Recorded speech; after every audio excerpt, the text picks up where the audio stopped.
Hello বন্ধুরা, আশা করি সবাই ভালো আছেন। আমি গত পরশু 27শে জুন শুক্রবার চলে গেছিলাম দীঘার রথযাত্রা দেখতে। আমি একদিনেই আমাদের বাড়ি থেকে দীঘা মানে প্রায় 210 কিলোমিটার গেছিলাম, আবার সেই দিনই ফিরে এসেছি। তো সেখানে গিয়ে কি কি দেখলাম, কি কি করলাম সবই বলবো। ভিডিওটি তাই একটু বড় হবে, তবে সঙ্গে থাকবেন, আশা করি ভালো লাগবে। এই ট্রিপের প্রতি পদে ছিল অ্যাডভেঞ্চার। রথযাত্রা দেখার পাশাপাশি সেখানে যারা উপস্থিত ছিলেন, যাদের টিভিতে দেখি ম্যাক্সিমাম টাইম, অনেক মন্ত্রী, এমনকি আমাদের মুখ্যমন্ত্রীকেও এই ফার্স্ট টাইম সামনাসামনি দেখলাম। একজন অতি সাধারণ দর্শক বা দর্শনার্থীর চোখ থেকে রথযাত্রা কেমন ছিল, তার সাথে দীঘার জগন্নাথ দেবের মন্দির ও আমার যাত্রা কেমন ছিল সব কিছু আপনাদের সঙ্গে শেয়ার করব। Welcome to Digha. আচ্ছা, এটা হচ্ছে নিউ দীঘা। আমরা এখন নিউ দীঘা আছি। না, যাত্রা তখন থেকে স্টার্ট হয়নি, যাত্রা স্টার্ট হয়েছিল অনেক আগে। চলুন প্রথম থেকে বলি। তখন ভোর 4টে বাজে।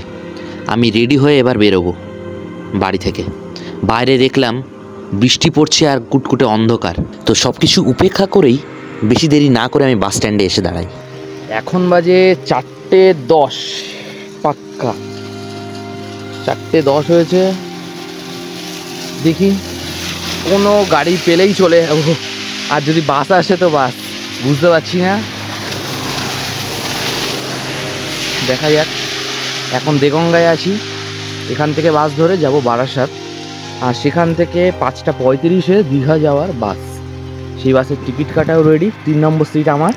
প্রায় 4:30 বেজে গেলেও একটা গাড়ি দাঁড়াচ্ছিল না, আর বাসে তো দেখাই পাচ্ছিলাম না। অবশেষে ভাগ্যের জোরেই বলবো এই গাড়িটি পেয়েছিলাম। গাড়িটির ড্রাইভার বলছিল অনেক দিনই তার এই রাস্তায় আসা হয় না, তাই এই রাস্তাটার কোথায় কোথায় বাম্পার তার ঠিক মনে নেই। তাই আমি একটু হেল্প করছিলাম তাকে। আচ্ছা, বেলেঘাটা স্কুলের সামনের রাস্তা এই যে, এই একটা আর ওই একটা। গাড়িটি যখন চাপাডালিতে আমাকে পৌঁছে দেয় তখন বাজে 4:45। অন্ধকারে বৃষ্টির মধ্যে একা বাস স্ট্যান্ডে দাঁড়িয়েছিলাম। অনেক গাড়ি হাত দেখিয়েছি, কোনো গাড়ি দাঁড়ায়নি। আর ঠিক তখন এই গাড়িটি আমার হাত দেখানোয় দাঁড়ায়। পয়সা নিল না, মানে এখনকার যুগে এরকম লোকও আছে। ভোরবেলায় অন্ধকার, তখন একা দাঁড়িয়েছিলাম দেগঙ্গায়। তো সেখান থেকে এই গাড়িটা পেলাম, খুব ভাগ্যচক্রে পেয়েছি। শুনলাম উমরা হজে যাবে কেউ, সেই জন্য এই গাড়িটাকে বুক করেছে সে।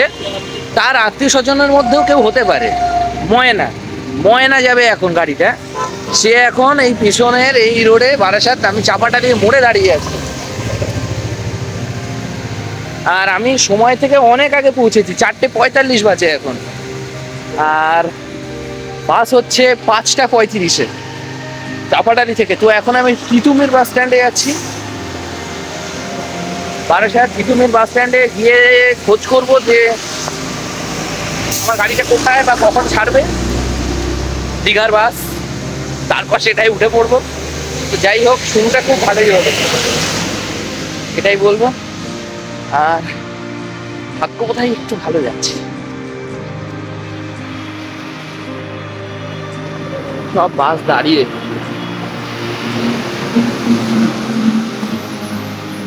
বাবা, যাবো কি করে? মনে হয় ঠিক আছে, গিয়ে একবার খোঁজ নিয়ে আসি যে বাসটা কোথা থেকে ছাড়বে, আমার কোথায় দাঁড়াতে হবে। জুতোটা একটু ভিজেই গেছে। ওরে বাবা, আমি তো ঢুকবো না, কোনো রকমে ঢুকেছি, বেরোবো কি করে? আচ্ছা, আবার বেরিয়ে দেখি ওপাশ থেকে যাই, পেছন থেকে। 5:35 এখনো লোক নেই। আর এদিকে SBSTC কাউন্টার যথেষ্ট ভালো, কখন থেকে লোক ডাকছে, লোক রয়েছে। আর এই যে SBSTC কাউন্টারে যে লোকটা আছে সে অ্যাক্টিভলি নিজের কাজ করছে, খুব ভালো। কিন্তু WBTC কাউন্টারই এখনো খোলেনি, সেজন্য এসে আবার চাপাটা থেকে ফিরে আছি। এখানে যা এখান থেকে তো ছাড়বে না, ছাড়লে এই সামনে চাপাটালি যেখানে লেখা রয়েছে সেখান থেকেই ছাড়বে। দেখা যাক। 4:56 বাজে। এই যশোর রোডের এই মুখে বহু বহু লোক বা যাত্রী ওয়েট করছে বাসের জন্য, আমিও এখানে বাসের জন্য ওয়েট করছি। এখন দেখা যাক কতক্ষণে বাস আসে, আর মোটামুটি দীঘার উদ্দেশ্যে রওনা দিতে পারি। ভাবছিলাম পৌঁছাতে পারবো কি না, ধরতে পারবো কি না, আর এখন উল্টে তাড়াতাড়ি এসে আর এক মুশকিল, দাঁড়াতে কষ্ট হচ্ছে। ভাবছি কতক্ষণে বাসটা আসবে। দুটো রাস্তার মাঝে এসে দাঁড়িয়েছি, এপাশে টাকি রোড আর এপাশে যেশর রোড, আর মাঝখানে সোজা চলে যাচ্ছে ধর্মতলা, যশোর রোডই ধর্মতলা থেকে। তো দাঁড়িয়ে তখন দেখছিলাম অন্যান্য টাইমের, মানে আমার 5:35-এর আগের যেসব ডব্লিউবিটিসি হোক কি এসবিএসটিসি হোক, যেসব দীঘার বাসগুলো আছে সেগুলি পরপর আসছে আর চলে যাচ্ছে। তারপরই দেখলাম এই বাসটি, যেটি টাকি রোড থেকে এসছে। তো সেখানে গেলাম, ড্রাইভারকে জিজ্ঞাসা করলাম, দাদা এটা কি 5:35-এর আসবে এখনো? আচ্ছা, তো এটা মেদিনীপুর। আর এটি ডব্লিউবিটিসিরই একটি এসি বাস, বারাসাত দীঘার। মনে হচ্ছে এটাই 5:35-এর বাস আমাদের বারাসাত দীঘা। দাদা এটা কি 5:35-এর? আচ্ছা, বারাসাত দীঘা এসে গেছে 5:35-এর। দাদা আমার অনলাইন বুক আছে 3 নম্বর সিট।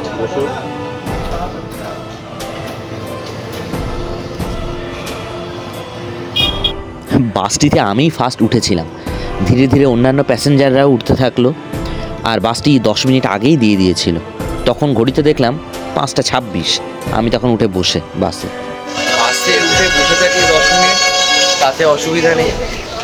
আর একটা বাস TN18, যেটা ফার্স্ট বাস ছিল 5:30 এসে পৌঁছে গেছে মাধুরিয়া থেকে। ওটা যাবে শ্যামবাজার, টাকি রোড। তো বাসে মোটামুটি প্যাসেঞ্জার ভালোই ভর্তি হয়ে গেছে বারাসাত থেকে, আরও কিছু হয়তো ঘুরবে সামনে নেক্সট বিভিন্ন জায়গা থেকে। তো এখন 5:32 বাজে, দেখা যাক কটায় বাসটা ছাড়ে।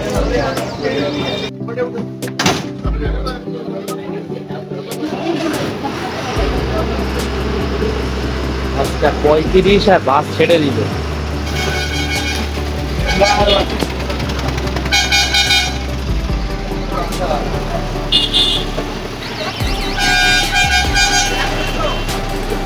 দুটো বাস একই টাইম, একটা হচ্ছে হাওড়া থেকে দীঘা আর এটা হচ্ছে বারাসাত থেকে দীঘা। মোটামুটি চেপে দেওয়া হয়েছে, ওকে আগে দেওয়া যাবে না, যাবো তো আমরাই আগে। প্যাসেঞ্জারটা উঠলেই সোজা ছেড়ে দেবে বাস।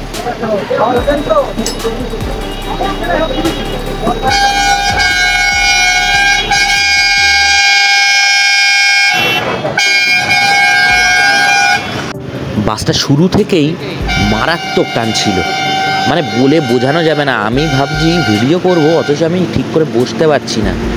এক হাতে ফোন আর এক হাতে রড ধরে আমি ভিডিও করছিলাম, কারণ এত কাঁপছিল বাস।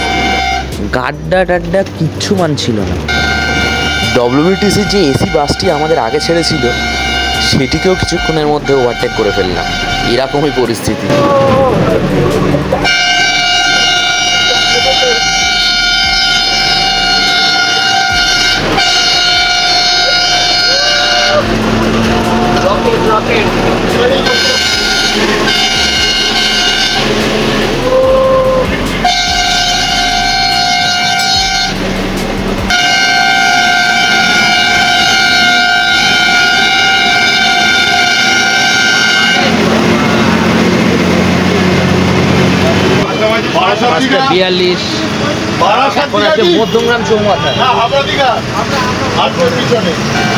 বিভৎস স্পিডে যাচ্ছিলাম, তারপরেই এই যে বেলঘড়িয়া এক্সপ্রেসওয়ে আসলো। কিছুটা দূর যাওয়ার পরই আমাদের বাস দাঁড়িয়ে পড়লো, সামনে লম্বা জ্যাম। আমাদের ড্রাইভার ছিল দারুণ, মানে আমার থেকেও যেন ড্রাইভারের তাড়া বেশি, সে আরও আধ ঘন্টা আগে পৌঁছে দেবে এরকমই মনে হচ্ছিল। কিন্তু এই জ্যামের জন্য ব্যাস শেষ। দেখতে দেখতে 6টা বেজে গেল, আর ঠিক তখনই আমার সিটের নিচে এক ভদ্রমহিলা বসেছিলেন, তার সঙ্গে দেখা হলো। নাম তার টুসি, এই যে। আর তার মালিক আমার সামনেই বসেছিল, ড্রাইভারের পেছনে। তার মালিকটি বেশ ভালো। আমি টুসিকে দেখতে চাইলাম, সঙ্গে সঙ্গেই তিনি তার স্ত্রীকে বললেন ওটি খুলে দেখাতে। ওরে বাবা, এইটুকুনি নিয়ে গেছে। আচ্ছা আচ্ছা আচ্ছা, বাহ, খুব কিউট। যেখানে যাবে সেখানেই চলে যাবে পায়ে পায়ে। উনি বাবা, উনি কিছু করবেন না। আচ্ছা আচ্ছা, উনি বাবা, উনি বাবা। ও বসে থাকবে খাটে, পেটে যে লাফি উঠে বসে এইটুকুনি নিয়ে গেলাম ইঁদুর ছানার মতো। না, যাবো যাবো। নাও যাবে, মেয়েটা ঘিরে দিয়েছি। খুব সুন্দর। ওকে চান করানো হয়নি সপ্তাহে 2 দিন, আচ্ছা আচ্ছা খালি মাথাটা বাদ দিয়ে আচ্ছা, শ্যাম্পু মাখিয়ে। এখানে প্রায় 20-25 মিনিট আমরা দাঁড়ানোর পরে দেখতে পাচ্ছি দূরে এবার ছেড়েছে জ্যাম।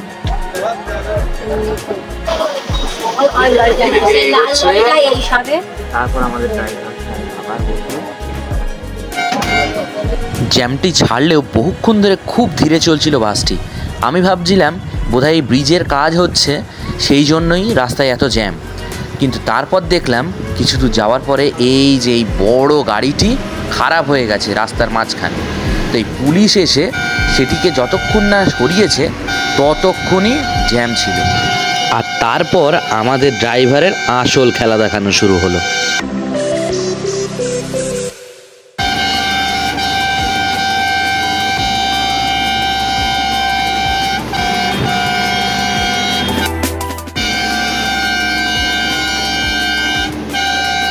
কিছু দূর যাওয়ার পরে টুসিকে নিয়ে তার মালিক নেমে গেল। যদি কোনো বাস ভুল করেও আমাদের ওভারটেক করেওছে, আমাদের ড্রাইভার কাউকে ছাড়েনি। হয় তখনই নয় কিছুক্ষণের মধ্যেই তাকে ওভারটেক করেছে। যেতে যেতে হঠাৎ সামনে চলে আসে NBSTCর ভলভো 9600 সুপার ক্লাস এসি। তা সেটাও আমরা কিছুক্ষণের মধ্যে ওভারটেক করে ফেলি। আর যেতে যেতে প্রায়ই চোখে পড়ছিল দীঘার জগন্নাথ ধামে রথযাত্রার বিভিন্ন হোর্ডিং। আর আমি মাঝে মাঝে গুগল ম্যাপটা খুলে সেখানেও দেখছিলাম আমাদের বাসের স্পিডটা কত আছে। আর সেখানে সবসময় 80-র ওপরেই দেখাচ্ছিল, মানে ম্যাক্সিমাম টাইম। সারা রাস্তায় কোথাও আমাদের বাস একটু সময়ের জন্য দাঁড়ায়নি। এখন বাজে 11:08 রামনগর। ওই জ্যামের জন্য লেট হয়ে গেল, মানে বাস খারাপ টানে। আর তারপরে চোখের সামনে দেখলাম বহু প্রত্যাশিত দীঘার সেই গেট। পাক্কা 11:30 বাজে। তখন আমরা নিউ দীঘায় নামি। আসলে ওল্ড দীঘার যে রোডটি সেটি বন্ধ আছে। যত বাস যত গাড়ি সব নিউ দীঘায়। দাদা খুব উপভোগ করলাম, খুব ভালো ড্রাইভিং। এত ভালো বাসটি চালিয়েছেন উনি। জ্যাম যদি না থাকতো আমার দৃঢ় বিশ্বাস আমরা সময়ের আগেই পৌঁছতাম দীঘায়। তাই এই প্রশংসাটা ওনার প্রাপ্য ছিল। নেমে জগন্নাথ মন্দিরের দিকে যেতেই রাস্তা সোজাসুজি সামনে দেখলাম রথ। হেঁটে হেঁটে আসছিলাম, রাস্তার ধারে অনেক জায়গাতেই এই ফ্রি ড্রিঙ্কিং ওয়াটারের অনেকগুলি কাউন্টারই চোখে পড়েছে। বাসে আসতে আসতে এক ভাইয়ের সঙ্গে আমার পরিচয় হয়ে গেছিল, সেই জন্য দুজনে একসাথেই যাচ্ছিলাম ফার্স্ট। আর রথগুলি বেরোতে দেখে আমরা অনেককেই জিজ্ঞাসা করি যে রথগুলি দড়ি কখন টানা হবে। তো সবাই বলছিল যে 2:30-টের সময় মুখ্যমন্ত্রী নিজে আর কি দড়িটা টেনে রথযাত্রা উদ্বোধন করবেন, আর তারপরেই রথে এগোবে। তো সেই জন্য আমরা তখন প্ল্যান করি জগন্নাথ মন্দিরটা একটু ঘুরে নেব।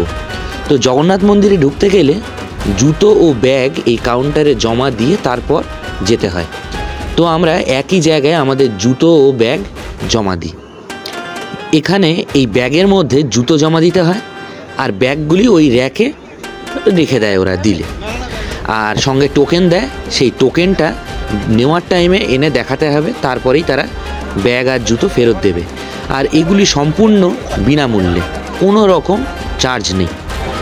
তারপর একটু এগোতেই বাঁ দিকে জগন্নাথ দেবের মন্দিরটি চোখে পড়ল। এত বিশাল, দেখেই মনে হচ্ছিল ভেতরে কখন ঢুকবো। আর ঠিক তারপরই গেট নাম্বার 2 এর সামনেই দেখলাম 3টি রথই রাখা। ওই রাস্তাটি সম্পূর্ণ সেই জন্য নো এন্ট্রি করে দেওয়া হয়েছে। যারা যাতায়াত করতে ইচ্ছুক রাস্তার এপাশেও জায়গা আছে, আর রাস্তার ওপাশেও ফুটপাত আছে, ফুটপাত দিয়েই মানুষ যাতায়াত করছে। সামনের এই রথটি জগন্নাথ দেবের। তখন দেখছিলাম জগন্নাথ দেবকে সাজানো গোছানোর কাজ চলছে। আর তাছাড়াও সামনে আরও দুটি রথ আছে, একটি জগন্নাথ দেবের ভাই বলরাম ও একটি তাদের বোন সুভদ্রার। রথগুলি ভালো করে ক্যাপচার করলাম। তারপর 2 নম্বর গেট দিয়ে ভেতরে প্রবেশ করলাম। এখানে ঢোকার সময় প্রত্যেককে চেক করে নেওয়া হচ্ছে। 2 নম্বর গেট দিয়ে ভেতরে ঢুকতেই সামনে চোখে পড়ল জগন্নাথ দেবের মন্দির। বিশাল এরিয়া জুড়ে চারিপাশে বহু আর্কিটেকচার ছড়িয়ে রয়েছে, আর সবই মন্দিরের অংশ। একটুখানি গিয়েই এই যে বাঁ দিকে এখানে প্রত্যেকের পা ধোয়ার ব্যবস্থা আছে। যারা বাইরে থেকে এসছে এতটা খালি পায়ে, আর বৃষ্টিও হচ্ছে, প্রত্যেকেই পা ধুয়ে নিচ্ছিল। আমিও আমার পা দুটো ধুয়ে নিলাম। এবার আমরা মন্দিরে প্রবেশ করব।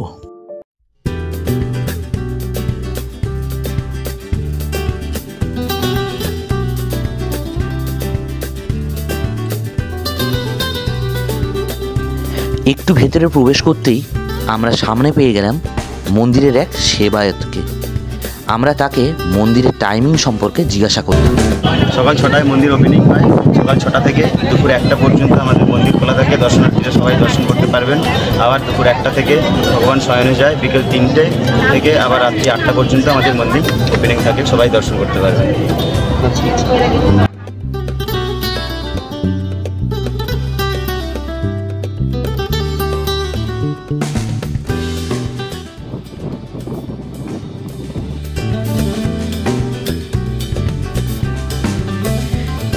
দেখে যা বুঝলাম মোট 3টে ধাপ।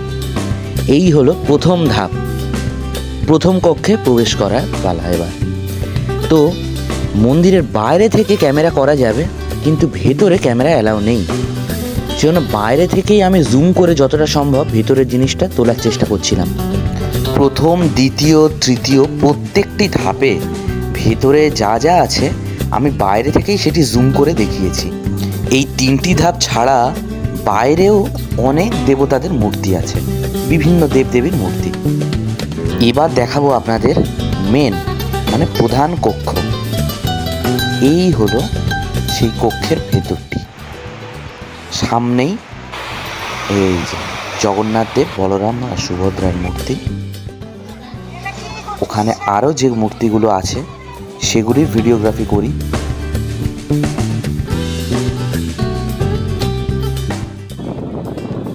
আর তারপর এখান থেকে বেরিয়ে আসার সময় দেখলাম যে একজন প্রসাদ বিলি করছে। তো সেখানে প্রত্যেকেই যাওয়ার সময় লাইন দিয়ে প্রসাদ নিচ্ছে।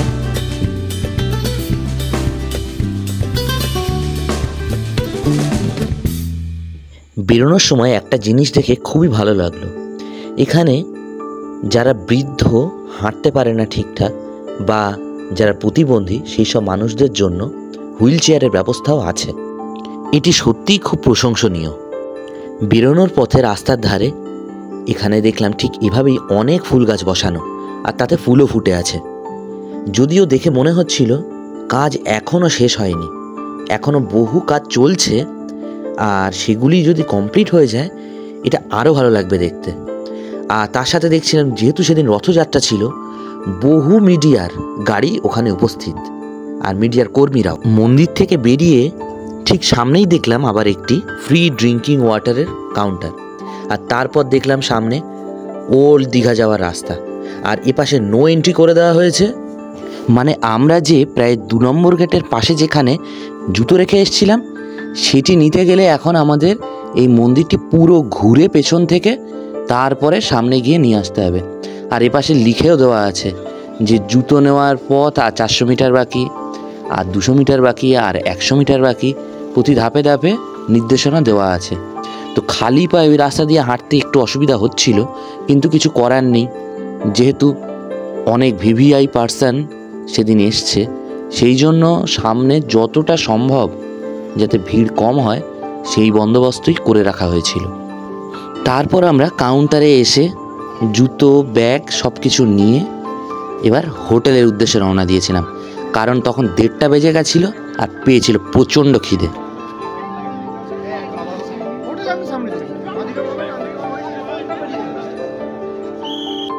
প্রথম এক হোটেলে যাই, সেখানে বলে 80 টাকা সবজি ভাত, আর সেকেন্ড এই হোটেলে এসে শুনি 80 টাকায় ডিম ভাত। তারপর বসে পড়ি। হোটেলের নাম টুম্পা হোটেল। টুম্পা হোটেল। বাইরেও কি আজকে এটা দেওয়ার পরে না? আচ্ছা, তোমাদের মাছ মাংস কি হবে? ডিম হবে না?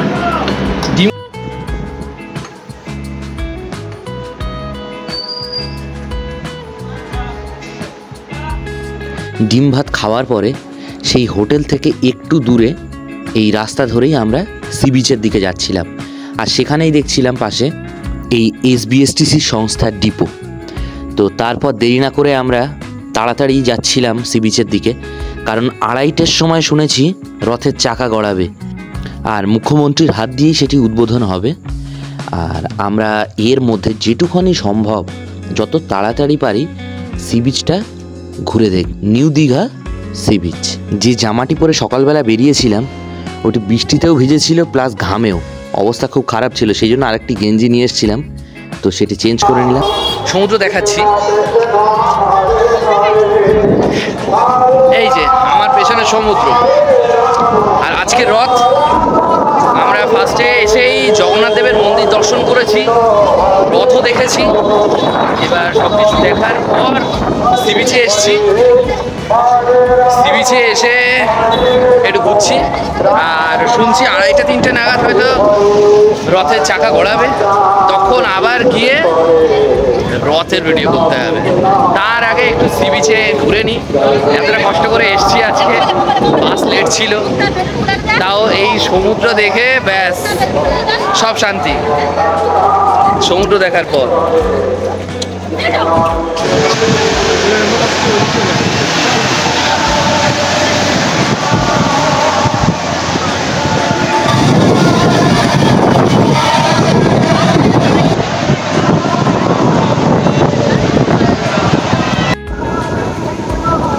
এত মানুষকে স্নান করতে দেখছি, সবাইকে পূজা করছে, আমার খুব যেতে ইচ্ছা করছে, মনে হচ্ছে ওর মধ্যে লাফাই গিয়ে, কিন্তু এখন নামবো না, আজকে সেরকম পরিস্থিতি নেই।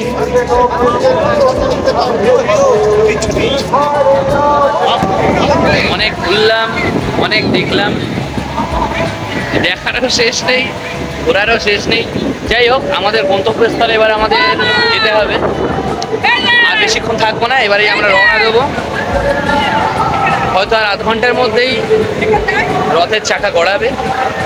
আমরা সেই মুহূর্তে সাক্ষী হতে চাই, সেই জন্য আমরা এই মুহূর্তে এই স্থান ত্যাগ করছি, আমাদের গন্তব্যস্থলে যাবো এবার। সারাটা দিনে এই একটা জিনিসই আমার সঙ্গে খুব খারাপ হয়েছিল, সেটা হলো এই সি বিচে এসে ফটো তোলার সময় আমি একদম ধারে চলে গেছিলাম, কিন্তু আমি দেখছিলাম যেটুকু জল এসে মানে স্রোতটা এসে ধাক্কা লাগছে যে পাথরটায়, লাস্ট আমি ঠিক তার উপরের পাথরে দাঁড়িয়েছিলাম, আর ঠিক তখনই একটা ঢেউ এসে আমার জুতো প্যান্ট ভিজিয়ে দিয়ে চলে যায়, আর সেই থেকে আমার হাঁটতে প্রচণ্ড অসুবিধা শুরু হয়। নোনা জল পায়ে ঢোকায় আর পা প্রচণ্ড পিছলাচ্ছিল জুতোর মধ্যেই, এদিকে জুতোটা খুলতেও পারছিলাম না, কারণ ওই এক জোড়া জুতোই এনেছিলাম। আর তখন যা কথা বলছিলাম সেগুলো কিছুই দিতে পারিনি, কারণ দিলেই কপিরাইট খেতে হবে। বলছিলাম পিছনেই জগন্নাথ মন্দির রয়েছে আর সামনে রয়েছে রথ, আর আমরা সেই রথ এবার দেখার উদ্দেশ্যেই সামনের দিকে এগোচ্ছিলাম। রথের সামনে আসতেই চোখে পড়ল দুজন রাধাকৃষ্ণ সেজে সামনে দাঁড়িয়ে আছে, আর বহু মানুষ তাদের সঙ্গে ফটো তুলছে। আপনারা যারা ব্যারিকেডে দাঁড়িয়ে আছেন, ব্যারিকেডে যে দড়িটা আছে সেই দড়ি কিন্তু জগন্নাথ বলরাম সুভদ্রা রথযাত্রার সাথে কাজ করা আছে।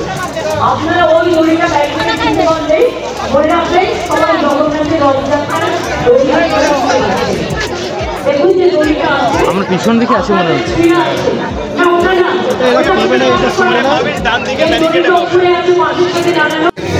রথের পিছন দিকে এসে গেছি।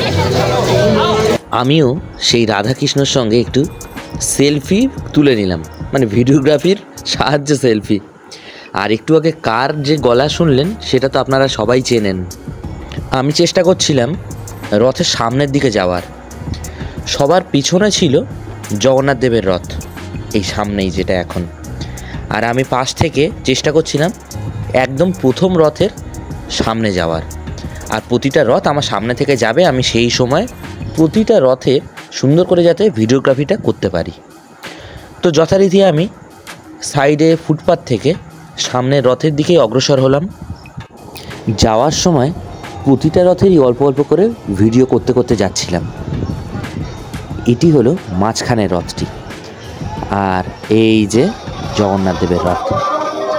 তখন রথের দড়ি টানা শুরু হয়ে গেছে, রথ সামনের দিকে এগিয়ে চলেছে। ওখানে একজন বলল এই জগন্নাথ দেবের মন্দিরটি ইসকনের তত্ত্বাবধানে দিয়ে দেওয়া হয়েছে। তো সেই জন্য ইসকনের ম্যাক্সিমাম যেসব কর্মী রয়েছে বা সন্ন্যাসী রয়েছে তাদেরই দেখা যাচ্ছিল ওখানে, দেশি বিদেশি সকলে একসাথে রথের দড়ি ধরে টান দিচ্ছিল। আর তার সাথে সামনে সুন্দর এক বর্ণাঢ্য অনুষ্ঠান সব সময় চলছিল। আর বিভিন্ন জায়গায় ওখানে বড় বড় এলইডি স্ক্রিনিংয়ের ব্যবস্থা ছিল, যেখানে লাইভ দেখা যাচ্ছিল সব কিছুই। আর সামনে অন্তত 6 থেকে 7টি ড্রোন সব সময় উড়ছিল ফটো ভিডিও নেওয়ার জন্য। এই যে এই সামনে একটি ড্রোন দেখতে পাচ্ছিলাম, উপরে আরও একটি ড্রোন, এরকম এই যে আরও একটি, এরকম চারপাশে ছড়িয়ে ছিটিয়ে ছিল বহু ড্রোন। সাইডে দাঁড়ানোর একদমই জায়গা নেই, সেই জন্য আমি অনেকটি সামনে এগিয়ে এসেছিলাম আর ওয়েট করছিলাম প্রথম রথটি কতক্ষণে আমার সামনে আসবে আর আমি তার ভিডিওটি নিতে পারবো। তো রথের আগে যেসব বর্ণাঢ্য অনুষ্ঠান করছিল যারা, তাদেরকে দেখছিলাম। আর পুলিশ ফোর্সের অনেকেই ছিল সেখানে, তারাও সুরক্ষা ব্যবস্থার কোনো ত্রুটি রাখেনি, মোটামুটি প্রত্যেকেই খুব প্রস্তুত অবস্থাতেই ছিলেন। আর আমি সেটা খুব ভালোভাবেই লক্ষ্য করছিলাম। এই সাইডে বাঁশের যে ব্যবস্থা করে দেওয়া হয়েছে, যে রেলিং, বাঁশের রেলিংয়ের ব্যবস্থা করে দেওয়া হয়েছে, তার উপরে অনেকেই উঠে দাঁড়াচ্ছিল। তো পুলিশরা এসে তাদের সবাইকে নিচে নেমে যেতে বলছিল, কারণ যে কোনো মুহূর্তে কোনো দুর্ঘটনা ঘটে যেতে পারে। সেই জন্য এই যে রথটি এবার প্রায় সামনে চলেই এসেছে। যেসব ভক্তরা আছে তাদের দেখছিলাম রথের আগে যারা আসছিলেন। আমার সামনে থেকে কয়েকজন বিদেশিনী এবং বিদেশি যেসব ভক্তরা রয়েছে তারা চলে গেল দেখলাম। আর ঠিক তার কিছুক্ষণের মধ্যেই দেখলাম রথটি একদম আমার প্রায় সামনেই চলে এসছে। আমার সামনেই আমি দেখতে পেলাম পশ্চিমবঙ্গের পরিকল্পনা ও পরিসংখ্যান প্রতিমন্ত্রী চন্দ্রিমা ভট্টাচার্য মহাশয়াকে। আর তারপরেই সেই মুহূর্তে চলে আসলো, আমি দেখলাম দুই সাইড থেকে রথের দড়ি টানতে টানতে ভক্তরা এগিয়ে আসছে সামনের দিকে। অনেক চিত্র সাংবাদিক থেকে শুরু করে অনেক মানুষ সামনের দিকে এসে সেই রথের দড়িটি ছুঁয়ে প্রণাম করে যাচ্ছিল।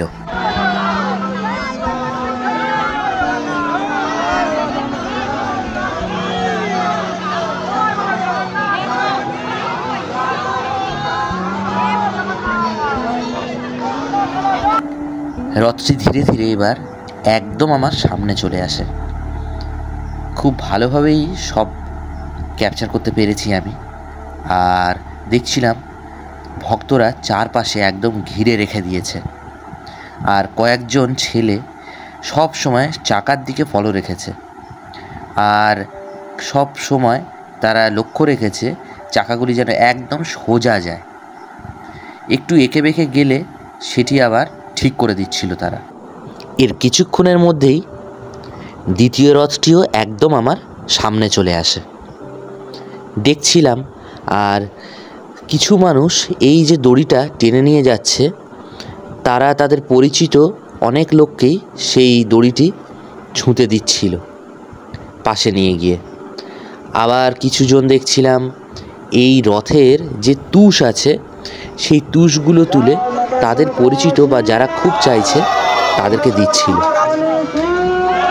দেশি বিদেশি বহু ভক্তরা এই রথটিকে টেনে নিয়ে যাচ্ছিল। আর এই যে একজন রয়েছে সেখানে, ওই যে হাতে যেটি রয়েছে এগুলো দিয়ে এই চাকাগুলি সবসময় তারা সোজা রাখতে সাহায্য করছিল। রথটি সোজা রাখার জন্য 3-4 জন ছেলে প্রতি রথেই নিযুক্ত ছিল। দ্বিতীয় রথটি এই সামনে গিয়ে দাঁড়িয়ে পড়ে, আর তারপরেই দেখতে পেলাম মন্ত্রী সুজিত বসুকে, পশ্চিমবঙ্গের দমকল মন্ত্রী।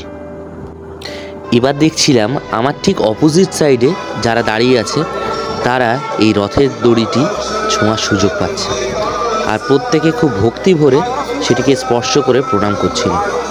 দেখে সত্যি খুব ভালো লাগছিল, অনেক মানুষই স্পর্শ করতে পেরেছে। এত সুন্দর একটা মুহূর্তে সাক্ষী থাকার জন্য অনেক ভক্তরাই দেখছিলাম নিজেদের মধ্যে ফটো তুলছে। তারপর দেখলাম আমাদের পশ্চিমবঙ্গের বিদ্যুৎ মন্ত্রী অরূপ বিশ্বাস মহাশয়কে আমি একদম সামনে থেকেই দেখছিলাম। সেই মুহূর্তে দেখে যা বুঝলাম, একজন রিপোর্টার তার ইন্টারভিউ নেওয়ার জন্য তাকে রিকোয়েস্ট করছিলেন, তবে তিনি সেই মুহূর্তে সেই ইন্টারভিউ দিতে চাচ্ছিলেন না। আর আমি তখন তৃতীয় প্রধান রথের অপেক্ষা করছিলাম, আর কিছুক্ষণের মধ্যেই দেখছিলাম সেই রথটির দড়ি টানতে টানতে বহু ভক্তরা নিয়ে আসছে সামনের দিকে, আর অল্প কিছুটা আসার সঙ্গে সঙ্গেই সেই রথটি থামিয়ে দেওয়া হচ্ছে। কেন তা আমি জানি না, এই রথটি খুবই স্লো সামনের দিকে এগোচ্ছিল। রথটি ওখানে অনেকক্ষণই দাঁড়িয়েছিল, কেন তা আমি বলতে পারবো না। আমি সেই সুযোগে জুম করে সব কিছু বেশ ভালোভাবে ক্যাপচার করে নিচ্ছিলাম। ইনি হলেন পুরী জগন্নাথ মন্দিরের অন্যতম প্রধান সেবায়ত রাজেশ দৈতাপতি। এখানে ইনিই প্রধান যেসব পুরোহিত আছে দীঘা জগন্নাথ মন্দিরে, তাদেরকে নেতৃত্ব দিচ্ছেন। আর একজন ছিলেন, তিনি এই রথের দড়ি থেকে আর কি যে তুষগুলো উঠছে সেগুলো এনে এখানে যেসব দর্শনার্থীরা দাঁড়িয়ে আছে তাদের হাতে দিচ্ছিলেন। আর ঠিক তারপরই রথটি একদম আমার সামনে চলে আসে।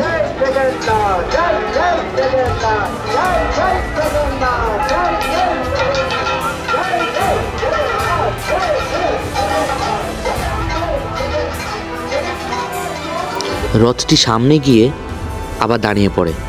ঠিক এভাবেই 3টি রথই তাদের নির্দিষ্ট যে দূরত্ব আছে সেটি বজায় রাখছিল, আর কিছু দূর অন্তর অন্তর তারা দাঁড়িয়ে পড়ছিল। আবার দড়ি ধরে টেনে সামনে এগিয়ে নিয়ে যাওয়া হচ্ছিল। আর ঠিক এবারেই আসতে দেখি আমাদের পশ্চিমবঙ্গ রাজ্যের মুখ্যমন্ত্রী শ্রী মমতা ব্যানার্জি মহাশয়াকে। তিনি দর্শকদের উদ্দেশ্যে হাত নাড়ছিলেন আর সামনের দিকে ধীরে ধীরে এগিয়ে যাচ্ছিলেন। আমিও দেখলাম এই প্রথমবার সামনাসামনি আমাদের রাজ্যের মুখ্যমন্ত্রীকে। তার আশেপাশে ও পিছনে বহু সংখ্যায় অনেক পুলিশ ছিল, বাউন্সার ছিল, আর এছাড়াও অনেক সিকিউরিটি গার্ড ছিল। তার সিকিউরিটিতে শুধু পুরুষেরাই ছিল না, অনেক মহিলা গার্ডও ছিল, সেটাই দেখছিলাম। রথ 3টির গন্তব্য ছিল জগন্নাথ দেবের মাসির বাড়ি। আমিও শেষ অবধি থাকবো এটাই ভেবেছিলাম, কিন্তু আমি আমার সিদ্ধান্ত বদল করি, কারণ আমার পায়ে তখন প্রচণ্ড পেন হচ্ছে, আমি দাঁড়াতে পারছি না। পরে দেখলাম আমার পায়ে ফোস্কা পড়ে গেছে নিচে, আর সেই জন্যই আমি হাঁটতে পারছিলাম না।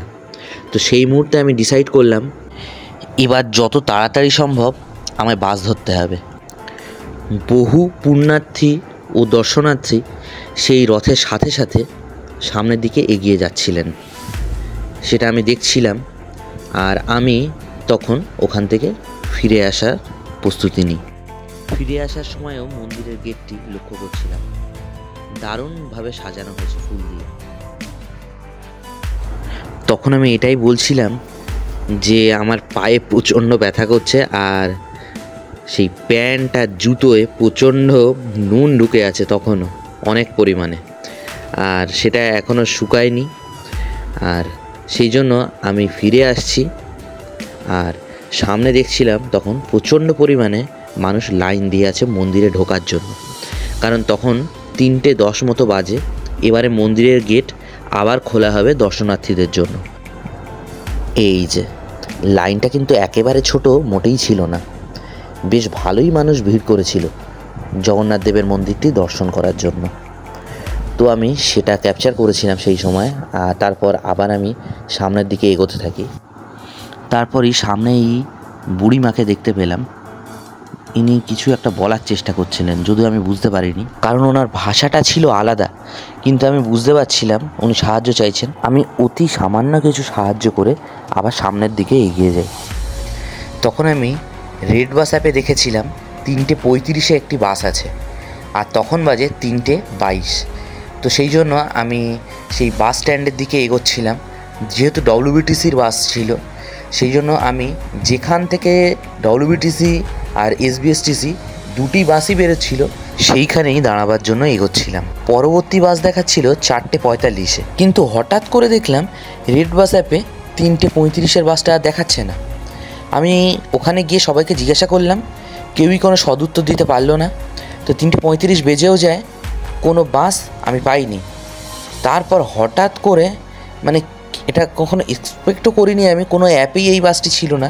3:40-এ একটি বারাসাতগামী এসবিএসটিসি পেয়ে যাই। 4:45 বাজে, এসবিএসটিসির বাস ধরে এখন বারাসাত যাচ্ছি। পায়ের অবস্থা খুব খারাপ, খুবই খারাপ, একদম শেষ। এই পা কোনো রকমে আমি বাস করতে পেলাম। পা দেখানো উচিত না, তাও আমি দেখালাম, কারণ আমার অবস্থাটা খুবই খারাপ ছিল। আর আমি সেদিন যা যা করেছি সবই দেখাচ্ছিলাম। আর পথে আসার পথে অনেক রথের সঙ্গে দেখা হয়, অনেক প্রসেশন বেরিয়েছিল, আর সেগুলি রাস্তার ওপর দিয়েই যাচ্ছিল। আর আমি বাসে বসে বসে সব কিছু দেখছিলাম। 9টা বাজতে এখনো 2-3 মিনিট বাকি। মধ্যমগ্রাম চৌমাথা, মানে খুব ভালো ট্রেন আছে গাড়িটা, এইটুকু আমি বলবো। অল্প টাইমের মধ্যে 5 ঘন্টা টাইম নিয়েছে, একদম মধ্যমগ্রামে পৌঁছে দিয়েছে। তাও তো কোলাঘাটে অনেকক্ষণ দাঁড়িয়েছিল। দেখা যাক তারপর একটা পাই কিনা। মার সাথে নামাবে বুঝতে পারছি না, 5 মিনিট তো এখন জন্য মিস করে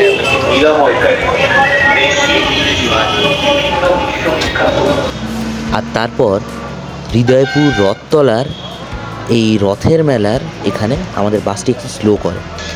এই যে রথের মেলাটি হচ্ছে এখানে, এটি বহু পুরনো। আর এই রথের মেলার সাথে আমার একটা স্মৃতিও আছে, অনেক পুরনো। তারপর রাত তখন 9:15 বাজে, তখন চাপাডালিতে আমাকে বাসটি নামিয়ে দেয়। অসাধারণ টেনেছে সত্যি। আর ভাগ্যচক্রে নামার পর আমার লাস্ট বাসের জন্য ওয়েটও করতে হয়নি। আমি ওখানে আমার এক গ্রামের ছেলেকে পেয়ে যাই, ওর নাম প্রদীপ। ওই আমাকে দেখতে পায়। হেলমেট পরা ছিল বলে আমি ফার্স্টে ওকে চিনতেই পারিনি। আমার ঘুম হয়নি, আর সারাদিন যা কষ্ট গেছে, চোখ মুখের অবস্থা খুব খারাপ ছিল। এই যে পেট্রোল দিচ্ছে যে ভাইটি, এও আমার চেনা। যাই হোক, তারপরে আমি যখন বাড়িতে ঢুকি তখন 10:04 বাজে, আর ঢুকেছি বৃষ্টি শুরুতেও লাক কাজ করেছে, বাড়ি ফেরার সময়ও প্রচণ্ড লাক কাজ করেছে। তো যারা মনে করে এত দূর থেকে একদিনে দীঘা ঘুরে আবার ফিরে আসা যায় না, তাদের জন্য ছিল এই ভিডিওটি। আচ্ছা, এমনি কিরকম রেট আছে কোন রুমের? এমনি নর্মালি ভাড়া এগুলো 1000-1200 এসি পাওয়া যায়। আচ্ছা আচ্ছা, 3 জন থাকতে পারে। ডাবল বেড হলে 500-600 টাকা একটু বেশি হয়। আচ্ছা, এবার একটু সেরকম যদি লোক সংখ্যা বেশি হয়, এবার যেগুলো 3 জন থাকে, 4 জন থাকলে 100-200 বাড়ে। আচ্ছা আচ্ছা। সেরকম। আর নন এসি? নন এসি যদি কেউ নেয় তাহলে 200-300 টাকা কমিয়ে দেয়। এসির যা ভাড়া হয় 200-300 টাকা বাড়িয়ে দেয়। আচ্ছা, আপনাদের এখানে কি আপনাদের এখানে কি খাবারের ব্যবস্থা আছে? না, আমরা ফুডিং রাখি না, এমনি শুধু লজিং। আচ্ছা, আর একদম সি বিচের ধারেই আপনাদের এই হোটেল? হ্যাঁ। মোটামুটি আপনাদের সঙ্গে যদি কন্ট্যাক্ট করে কেউ, কন্ট্যাক্ট নাম্বার আছে তো? হ্যাঁ, কন্ট্যাক্ট নাম্বার আছে। আচ্ছা। আর এই ছিল ওই হোটেলের রুম, অ্যাটাচ বাথরুম, সব কিছুই দেখানো হলো। যদিও ভিডিওটি একটু লেন্দি হয়ে গেছে, সারাদিনের সমস্ত কিছুই দেখানোর চেষ্টা করেছি। ভিডিওটি কেমন লাগলো অবশ্যই জানাবেন। ভালো থাকবেন সবাই, সুস্থ থাকবেন, বাই।